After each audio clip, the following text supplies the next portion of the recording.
Hello everyone. তো আজ সন্ধ্যাবেলা খুব ঠান্ডা পড়েছিল আর ঝাল ঝাল ফুচকা খাওয়ার ইচ্ছা হলো। তো বাজার অনেকটা দূরে বলে ভাবলাম বাড়িতেই ফুচকা বানানো যাক। তো তারপরে দেখো আমি আলুগুলোকে তার জন্য সিদ্ধ করে নিয়েছি। তো এখানে স্বাদমতো নুন দিচ্ছি আর দিচ্ছি ভাজা ধনে গুঁড়ো আর জিরে গুঁড়ো।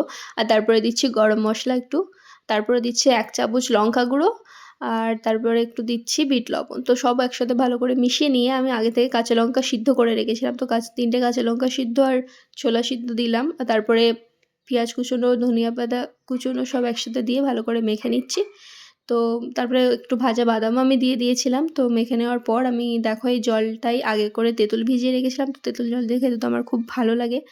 তো যাই হোক তেঁতুলগুলো গুলে নিয়ে তারপরে এখানে একটু বিট লবণ, একটু জলজিরা আর দিচ্ছি একটু ধনিয়া পাতা আর ১ চামচ লঙ্কা গুঁড়ো। সব জলটা রেডি করে নিয়ে এই জলটা দিয়ে আলুটা একটু মেখে নিলাম। তো তারপরে দেখো আমি রেডিমেড বাজার থেকে ফুচকা পাঁপড় কিনে এনেছিলাম। তো সেগুলো ভেজে নিলাম। তো আমার ফুচকা